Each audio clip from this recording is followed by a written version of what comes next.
Ladies and gentlemen, the Kauffman Foundation's 6th Annual State of Entrepreneurship program is beginning. Please welcome the acting CEO of the Kauffman Foundation, Wendy Guillies. Thank you. Thank you. Good afternoon. Good afternoon, everyone, and thanks for being here. It's terrific to see a room full of people who care about entrepreneurship. And you're in the right place, because today we're taking our 6th annual look at the state of entrepreneurship in America. There's good news, and there's not so good news. And to help us sort this out, we've asked a stellar lineup of panelists to focus on the future, specifically how different demographic trends will help shape American entrepreneurship in the coming years. Before going into detail, I'd like to acknowledge a few very special guests who will be speaking later in our program. We're pleased to have with us the U.S. Secretary of Commerce, Penny Pritzker, who hails from one of America's great entrepreneurial families. We're also thrilled to welcome the Administrator of the Small Business Administration, Maria Contreras-Sweet, who is herself a pioneering entrepreneur. Both the Department of Commerce and the SBA play a valuable role in helping support entrepreneurs, so we're excited to hear from these two leaders. And as I understand, both the Secretary and the Administrator have some exciting announcements to make here today. We'll also be hearing from two members of Congress, John Delaney of Maryland, who is a past recipient of the EY Entrepreneur of the Year Award, and Tulsi Gabbard of Hawaii, who learned about entrepreneurship by working in two of her family's businesses while growing up. Today, she chairs the Congressional Future Caucus, which is focused on advancing competitiveness and innovation. We're grateful they're all here with us today because our event builds on the Kauffman Foundation's mission of fostering economic independence through education and entrepreneurship. Our founder, Ewing Kauffman, was a successful entrepreneur who called himself a common man who did an uncommon thing. He wanted his foundation to work to make that uncommon thing, starting and growing a successful company, more common for any American who wanted to take an entrepreneurial path. So let's get down to business. What is the state of entrepreneurship today? Overall, the U.S. economy appears to be humming right along.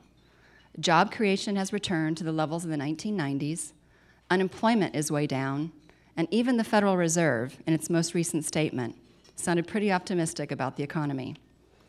But when you ask many Americans, they'll tell you the economy is not yet at full strength. Upward mobility has fallen sharply.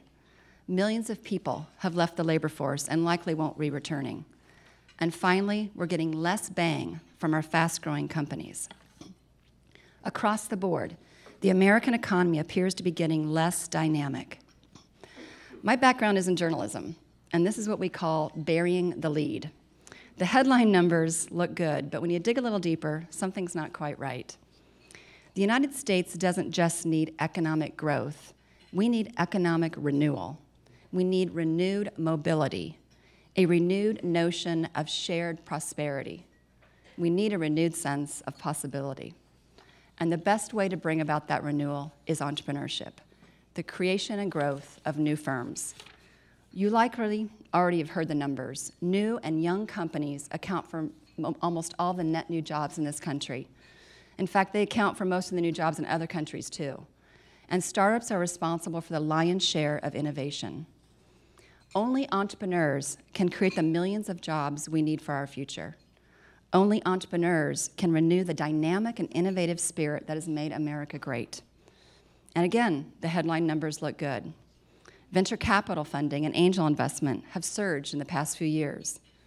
New models of helping entrepreneurs, from accelerators to co-working spaces, have spread rapidly across the country.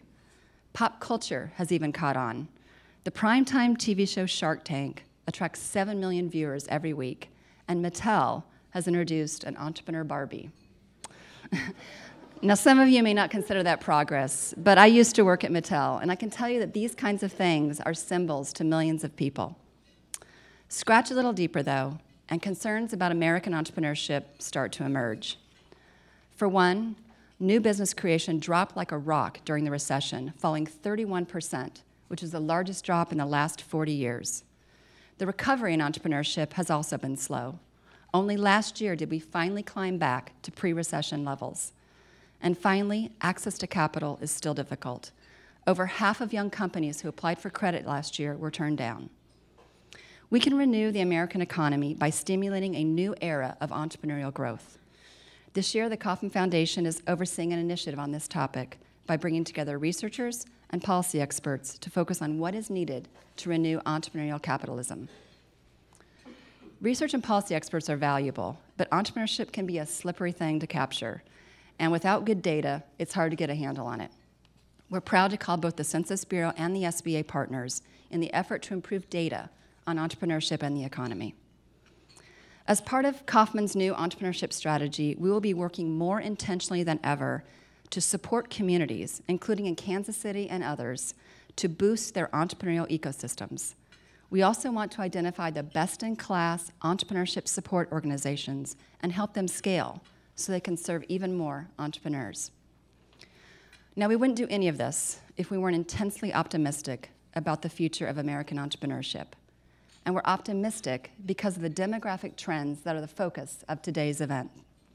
The aging of the baby boomers and the rising of the millennials are two of the biggest demographic forces shaping the US economy today. We're optimistic that the boomers and millennials together can help lead the entrepreneurship renewal that America so sorely needs. For starters, the boomers have proven to be a highly entrepreneurial generation. They help power the information technology revolution and have continued to start new businesses at a fast pace well into their 50s and 60s. Additionally, boomers are living and working longer and generally have high levels of wealth and experience. As just one example, the North American winner of last year's Get in the Ring startup competition, which the Kauffman Foundation hosted, was Dr. Jeanette Hill, a boomer who spent 20 years in the pharmaceutical industry before starting her own innovative company. Now, as a boomer myself, I'd like to think that it's going to be my generation that saves American entrepreneurship. But we can't do it alone, and we're optimistic that the millennials can help reinforce this entrepreneurial rebirth. Millennials are perhaps the most educated generation in American history, and most of them have come of age in the era of the internet and smartphones. They've also been exposed to startups like never before. Entrepreneurship is the fastest growing activity on college campuses today. And over the next 2 decades, the millennials will enter what the Kauffman Foundation has found to be the peak age for starting a business in this country, right around the age of 40. The boomers and millennials are well positioned to create new sources of entrepreneurial growth. Our optimism, however, must be tempered. Here's why. Millennials, for example, took a severe hit during the recession and have yet to fully recover. Many are starting their careers from a negative financial position, and the burden of student debt certainly isn't helping. Taken together, their entrepreneurial ambitions could diminish in the face of these challenges. Boomers also faced their own issues. They had a large chunk of their wealth in their houses and used that to finance new businesses, and many simply don't have that option anymore. Additionally, plenty of boomers have left the labor force and won't be returning to start companies. Take all this together, and that means there's quite a bit of uncertainty about whether the United States can tap those new sources of entrepreneurial growth. This is what the Kauffman Foundation will be looking at over the next several months, and we've started today by assembling an all-star lineup to talk about these issues.